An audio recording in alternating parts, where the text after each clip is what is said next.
તમે જોઈ રહ્યા છો ફટાફટ ગુજરાતી સમાચાર। તાજા ત્વરિત અને સચોટ સમાચારો માટે અત્યારથી જ અમારી ચેનલને સબસ્ક્રાઇબ કરો અને બેલ આઇકન દબાવો, જેથી કોઈપણ મહત્વના સમાચાર તમારાથી છૂટી ન જાય। તો ચાલો શરૂ કરીએ આજના મુખ્ય સમાચારો। અમદાવાદના રાનીપ વિસ્તારમાં સોનાની દુકાનમાં ગ્રાહક બનીને આવેલી એક મહિલાએ ચોરીના ઈરાદે સોનીની આંખમાં મરચું નાખવાનો પ્રયાસ કર્યો, જે સીસીટીવી કેમેરામાં કેદ થઈ। જોકે સોનીની સતર્કતાને કારણે ચોરી અટકી। તેને તરત જ ઊભા થઈને માત્ર 25 સેકન્ડમાં મહિલાને 20 લાફા ઝીકી દીધા અને તેને દુકાન બહાર કાઢી મૂકી। સુરતના સૈયદપુરામાં થોડા દિવસ પહેલા કૂતરાઓના ઝુંડ પાછળ પડતા ગભરાઈને દોડતી વખતે પડી ગયેલા યુવક ઇબ્રાહિમ ઉર્ફે એજાજ અંસારીનું 12 દિવસની સારવાર બાદ આજે બ્રેઇન હેમરેજથી મોત નીપજ્યું છે। આ ઘટના સીસીટીવી કેમેરામાં કેદ થઈ છે। મૃતકના ભાઈના જણાવ્યા મુજબ નમાઝ પઢીને આવતા યુવક પાછળ 4-5 કૂતરા કરડવા દોડ્યા હતા, જેથી પગ લથડતા તે ગંભીર રીતે ઇજાગ્રસ્ત થયો હતો।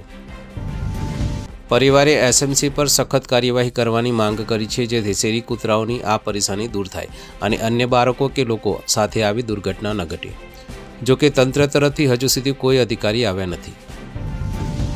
ગુજરાત હાઈકોર્ટે સુરત દુષ્કર્મ કેસમાં દોષિત આસારામને 6 મહિનાના હંગામી જામીન મંજૂર કર્યા છે।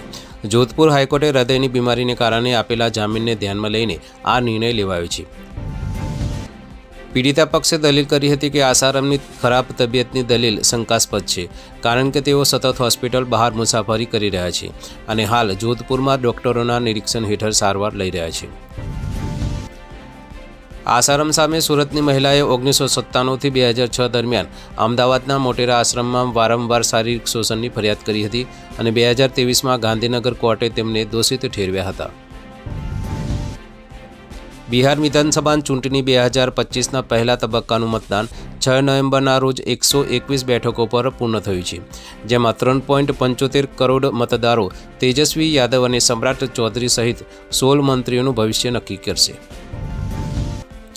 સાંજે 5 વાગ્યા સુધીમાં કુલ 60.13% મતદાન નોંધાયું છે, જ્યારે મુખ્યમંત્રી પદના ચહેરા તેજસ્વી યાદવ રાઘોપુર બેઠક પરથી સતત ત્રીજી જીત મેળવવા પ્રયત્નશીલ છે। અમદાવાદના ન્યૂ મણિનગર વિસ્તારમાં આવેલા સરનમ એલિગન્સમાં પાલતુ જર્મન શેફર્ડ કૂતરાએ 2 બાળક પર હુમલો કર્યો હતો, જેમાં બાળકોને જોઈને કૂતરું પાછળ દોડ્યું અને નીચે પડી ગયેલા એક બાળકને તેને બચકા ભર્યા। આ સમગ્ર ઘટના સીસીટીવીમાં કેદ થઈ છે અને ઘાયલ બંને બાળકોને સારવાર માટે હોસ્પિટલમાં ખસેડાયા છે, જ્યારે પોલીસે શ્વાનની માલિક સંગીતાની ધરપકડ કરી છે। રાજસ્થાનના જયપુરના શાકભાજી વિક્રેતા અમિત સેહરાનું નસીબ ચમક્યું છે। તેમને પંજાબ સ્ટેટ લોટરીમાં ₹11 કરોડનું બમ્પર ઇનામ લાગ્યું છે, જે તેમને મિત્ર પાસેથી ₹1000 ઉધાર લઈને ખરીદેલી ટિકિટ પર જીત્યું છે। નવા કરોડપતિ બનેલા અમિતે પોતાની નમ્રતાનો પરિચય આપતા જાહેરાત કરી કે તે મિત્ર મુકેશને ₹1 કરોડની રકમ આપવા જઈ રહ્યા છે, જેમાં મુકેશની 2 દીકરીઓ માટે 50-50 લાખ રૂપિયાનો સમાવેશ થાય છે। અમિત સેહરાએ કહ્યું કે ઇનામની રકમ લેવા ચંડીગઢ જવા માટે પણ તેમની પાસે પૈસા નહોતા અને હવે બાકીના પૈસા તેઓ બાળકોના શિક્ષણ અને ઘર બનાવવા માટે ખર્ચ કરશે। ભારતે ચોથી T20 મેચમાં ઓસ્ટ્રેલિયાને 48 રનથી હરાવીને 5 મેચની સિરીઝમાં 2-1ની લીડ મેળવી લીધી છે। શુભમન ગિલના 46 રન અને વોશિંગ્ટન સુંદરની ઘાતક બોલિંગે 3 રનમાં 3 વિકેટ ભારતને જીત અપાવી। ભારતે 20 ઓવરમાં 167 રન બનાવ્યા હતા, જેના જવાબમાં ઓસ્ટ્રેલિયા 119 રનમાં જ ઓલ આઉટ થયું। સિરીઝની 5મી અને છેલ્લી મેચ શનિવારે 8 નવેમ્બરે કેનબેરાના ગાબા સ્ટેડિયમમાં રમાશે। ફિલિપાઇન્સમાં શક્તિશાળી વાવાઝોડા કાલમેગીએ ભારે તબાહી મચાવી છે, જેના કારણે દેશના મધ્ય પ્રાંતોમાં અત્યાર સુધીમાં ઓછામાં ઓછા 241 લોકોના મોત થયા છે અને 127 લોકો ગુમ થયા છે। રાષ્ટ્રપતિ માર્કોસે વિનાશ પછી કટોકટીની સ્થિતિ જાહેર કરી છે। આ વાવાઝોડાથી 20 લાખ લોકો પ્રભાવિત થયા છે અને 5.6 લાખથી વધુ ગ્રામજનોનું સ્થળાંતર થયું છે। 80 કલાકના સર્ચ ઓપરેશન બાદ જંગલમાંથી મરી આવેલા મહામંડલેશ્વર મહાદેવ ભારતી બાપુને જૂનાગઢ ભારતી આશ્રમના તમામ હોદ્દાઓ પરથી હટાવી દેવાનો મોટો અને ચોંકાવનારો નિર્ણય લેવાયો છે। મહંત હરિહરાનંદે સ્પષ્ટ જણાવ્યું કે હવે મહાદેવ આરતીને આશ્રમ સાથે કોઈ સંબંધ નથી। ગુમ થતાં પહેલાં બાપુએ સુસાઇડ નોટ લખી હોવાનું પણ સામે આવ્યું હતું। મેક્સિકોના પ્રમુખ ક્લાઉડિયા શેનબોમ સાથે રાજધાનીમાં પગપાળા જતી વખતે એક વ્યક્તિએ છેડછાડ કરી કિસ કરવાનો પ્રયાસ કરતા મહિલા સુરક્ષાનો મામલો ફરી ચર્ચામાં આવ્યો છે। સેનબોમે આ મામલે પોલીસ ફરિયાદ નોંધાવી સવાલ ઉઠાવ્યો કે જો દેશના પ્રમુખ સાથે આવું થઈ શકે તો સામાન્ય યુવતીઓની સુરક્ષા ક્યાં છે? જોકે તેમણે સુરક્ષા વ્યવસ્થામાં કોઈ ફેરફાર નહીં કરવાની પણ વાત કરી. મુંબઈના છત્રપતિ શિવાજી મહારાજ ટર્મિનસ CSMT ખાતે રેલવે કર્મચારીઓની હડતાલના કારણે લોકલ ટ્રેન સેવાઓ ખોરવાતા સેન્ડહર્સ્ટ રોડ સ્ટેશન નજીક ટ્રેક પર ચાલી રહેલા મુસાફરોને તેજ ગતિવાળી ટ્રેને ટક્કર મારી. આ દર્દનાક અકસ્માતમાં 3 લોકોના મોત થયા હોવાના અહેવાલ છે, જ્યારે એક વ્યક્તિ ગંભીર રીતે ઘાયલ છે. રેલવે કર્મચારીઓએ મુંબ્રા અકસ્માતમાં એન્જિનિયરો વિરુદ્ધ FIRના વિરોધમાં આ હડતાળ કરી હતી. મીડિયા રિપોર્ટ મુજબ પાકિસ્તાન હવે ગાઝા પટ્ટીમાં 20,000 સૈનિકો મોકલવા પર વિચારણા કરી રહ્યું છે, જે અમેરિકાની વિનંતી પર હમાસના લડવાઈઓ પાસેથી હથિયારો છીનવીને તેમને નિશસ્ત્ર કરવાની જવાબદારી નિભાવશે. આ સંભવિત નિર્ણય ઇજિપ્તમાં CIA અને મોસાદના અધિકારીઓ સાથે પાકિસ્તાનના સેના પ્રમુખ અસીમ મુનીરની બેઠક બાદ લેવાયો હોવાનું કહેવાય છે. તેમ છતાં પાકિસ્તાન પરંપરાગત રીતે હમાસનું સમર્થન કરતું આવ્યું છે. એન્ફોર્સમેન્ટ ડિરેક્ટોરેટ EDએ ઓનલાઈન સટ્ટાબાજી એપ્લિકેશન 1xBetના પ્રમોશનના કેસમાં પૂર્વ ક્રિકેટરો સુરેશ રૈના અને શિખર ધવનની રૂપિયા 11.14 કરોડની સંપત્તિ જપ્ત કરી છે. EDએ જણાવ્યું કે જાહેરાત દ્વારા કમાયેલા પૈસાનો ઉપયોગ મિલકતો ખરીદવા માટે થયો હતો, જેને ગુનાની રકમ માનવામાં આવી છે.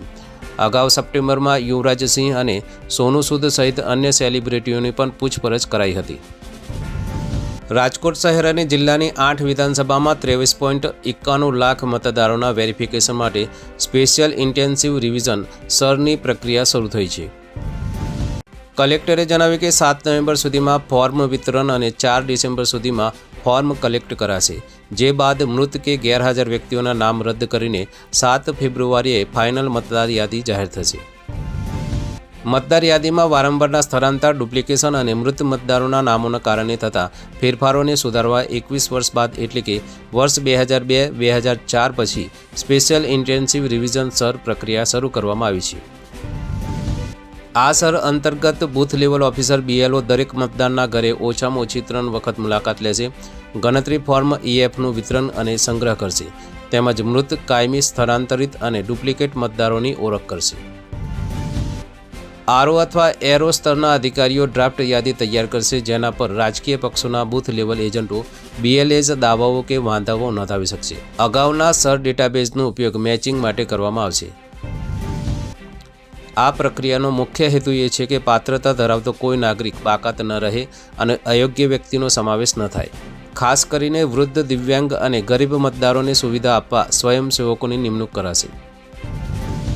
કોંગ્રેસ નેતા રાહુલ ગાંધીએ પૂર્ણિયામાં મહાગઠબંધનની જનસભાને સંબોધતા NDA સરકાર પર શિક્ષણ અને સ્વાસ્થ્યની સ્થિતિ અંગે આકરા પ્રહાર કર્યા અને કેન્દ્રમાં સરકાર બનવા પર બિહારને દેશનું સૌથી મોટું વિશ્વવિદ્યાલય આપવાનું વચન આપ્યું.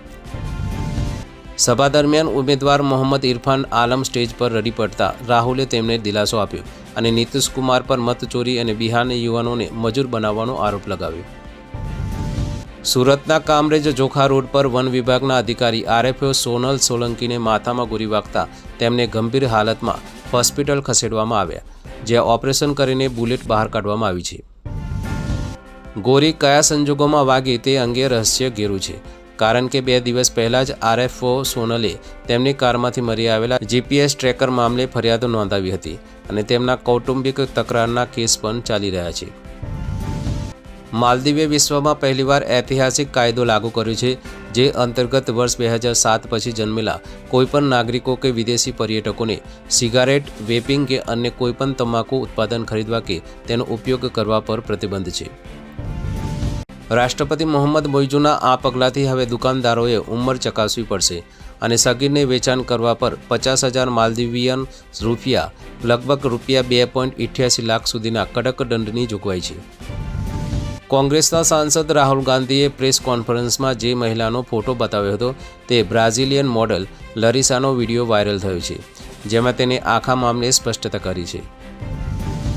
લરીસાએ ભારતીય રાજકારણ સાથે કોઈ લેવાદેવા ન હોવાનું કહી જણાવ્યું કે તેનો ફોટો તેના શરૂઆતના મોડેલિંગના દિવસોનો છે અને તે સ્ટોક ઇમેજ પ્લેટફોર્મ પરથી ખરીદવામાં આવ્યો હતો. તેને ભારતીય હોવાના દાવાને ગાંડપણ ગણાવ્યો અને કહ્યું કે તે ક્યારેય ભારત ગઈ પણ નથી, પરંતુ ભારતીય લોકોની ચિંતા અને લાગણીની તેને પ્રશંસા કરી.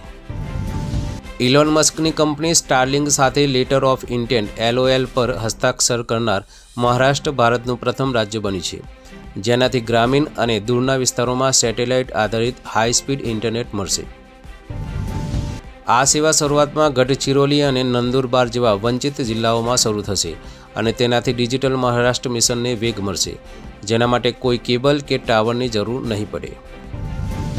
અમેરિકાએ રશિયાની સરકારી તેલ કંપનીઓ પર નવા પ્રતિબંધો લગાવ્યા બાદ ભારત હવે રશિયા પાસેથી ક્રૂડ ઓઇલની આયાત ઘટાડવાની તૈયારી કરી રહ્યું છે. આ નિર્ણય 21 નવેમ્બરથી અમલમાં આવશે.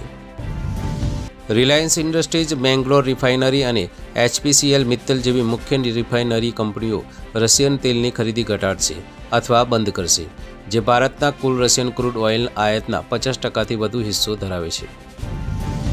6 નવેમ્બરના રોજ સોનાના ભાવમાં ઘટાડો થયો છે. IBGA અનુસાર સોનું ₹319 ઘટીને ₹1,20,100 પ્રતિ 10 ગ્રામ પર પહોંચ્યું છે.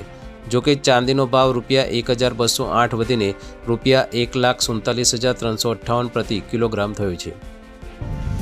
સોના અને ચાંદી બંનેનો સર્વકાલીન ઉચ્ચતમ સ્તર 17 ઓક્ટોબરે નોંધાયો હતો અને IBGA દ્વારા જાહેર થતા આ દરોનો ઉપયોગ RBI દ્વારા સોવરિન ગોલ્ડ બોન્ડના દર નક્કી કરવા માટે થાય છે. તો આ હતા આજના ફટાફટ ગુજરાતી સમાચાર. વધુ સમાચારો અને અપડેટ્સ માટે અમારી સાથે જોડાયેલા રહો. ફરી મળીશું આવતીકાલે નવા સમાચારો સાથે. જય હિન્દ.